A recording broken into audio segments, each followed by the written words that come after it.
I think that whatever that is for any individual, whatever they have inside them that's just always wanting to come out, if you can find whatever that is and find a way to make your living doing that, you'll never work a day in your life. So you feel you are very fortunate. I do. In that for you, work is really fun. Right. And when you arrived here in the studio, you mentioned a few places where you were performing today already. Just name those cities. I can't remember them. I remember Scott Valley and... Right. Well, I started out up near Brentwood, which is up above Livermore. Okay. And then I had to come all the way back down to Scotts Valley for a private party, and then I came here. So we've been touching a few of the corners today. Yes. Yeah. And by the way, I say it's wonderful that you have a profession that you love and have great passion for. Thank you. And you know, a lot of people don't have that. Right. That's not me. I've always enjoyed everything. But I'd like to go back for a moment. You're 8 years old. You have a need to entertain your street buddies, okay, your classmates, and it's mostly mimicking them, your teachers, okay. A lot of that kind of thing, yeah. And you're not into singing yet. Right. But all of a sudden you hear this very notable singer, Dean Martin, sing in Volare.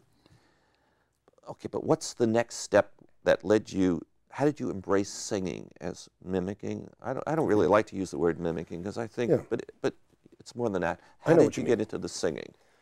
Well, his voice registered with me when I was 8 years old. I can still remember the scene. I was looking into the closet in the back bedroom, and I heard that song come over the radio, and I just, wow, whoever that is, I like that guy. And I didn't think a whole lot more about it, and it wasn't long, maybe a couple of years later, and of course the Beatles began the British invasion. They took over the country with their music, and I loved that as well.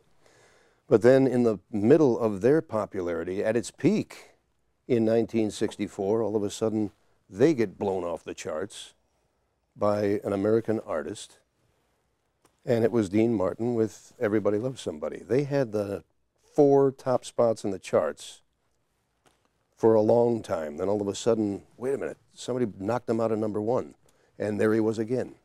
And I remember, wow, it's that same guy. So I remember telling myself at that point, if I ever learn how to sing, I want to sound like that guy. All right. Remind me when Dean had that big hit, Everyone Loves Somebody. How old were you about at that time? I would have been 10. 10. Yeah. So you had your first impression when you were 8 and then 10. And then what did you do with that?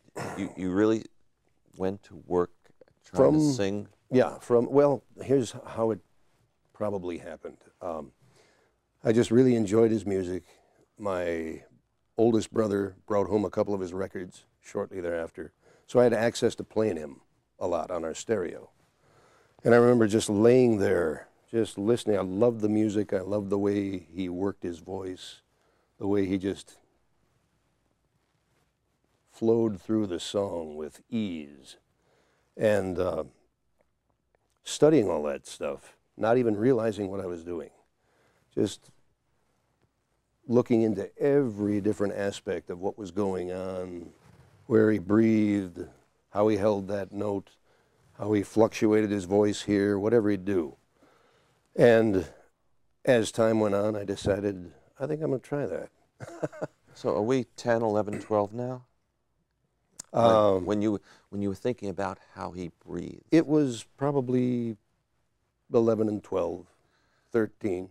Now, that seems very unusual for 11, 12, 13-year-old to even notice how someone, when they sing, breathes. Well, did you come up with that yourself, or did you have a mentor somewhere? Again, I think it was just the fact that I was used to studying people's mannerisms, studying to how people talked, and now I applied those same principles to somebody who was singing. And when we look at Dean Martin, what are some of the characteristics that you see, and I guess I see, but I don't see them like you, that you accentuate or that you work toward? I always had an appreciation for his laid-back, easygoing style, yet in command. He was very much in command. I've heard it said that when he came on stage, it was like all of a sudden a Stretch limo showing up. Wow. You can't take your eyes off of him. He was, at the same time, very warm and endearing. I appreciated the fact that he had this commanding presence, laid-back, easygoing personality. He was quite the comedian and had a great sense of humor. That all came through. And when it came time to sing, he just kind of start singing. And he was sitting down, standing up, whatever he was doing. I remember when you walked into the studio tonight, and I'd say you have charisma, and you had a good commanding presence, and at the same time, you were very easy to talk to. But I'd like to know, yes, and I did see you sing, but I can't watch everything. Are you able to just lean back and let the words flow? Well, that's what I shoot for. And there are days when it works better than others. But I think that's just comes with the territory. Yeah, there are times when I am very happy with how things are going. There are other times when, well, okay, I wish this was working a little bit better, or I wish I was able to perform that a little bit better. But I think we all tend to be, our own critics, and I think that's healthy too. You don't ever want to think you've arrived.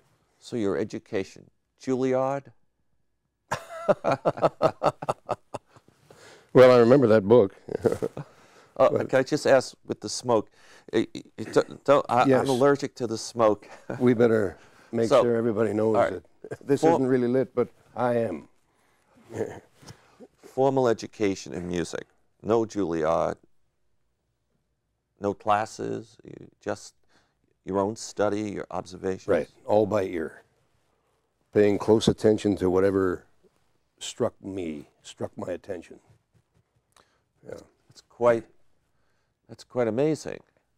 Well, I think that everybody's got that for something, and again, if you're able to find out whatever that is, it'll be a lot easier for you to learn your craft. Yeah. We don't have a lot of time, but I'd like to ask you, can you just tick off some of the jobs, not singing, not performing jobs that you've had, so we have a sense of your background?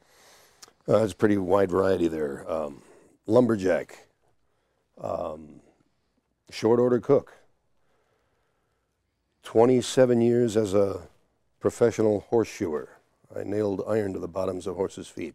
27? Yeah. God, I would think you'd be singing Willie Nelson songs. Well, Dean had a few country tunes, too. Oh, did he? Yeah. And also marketing thereafter. Well, there's a short stint with the airlines in ticketing while I was in transition. And then I got into marketing for various companies and got to where I decided, okay, I'm going to take what I've learned from my experience with marketing and do something with what I really love to do.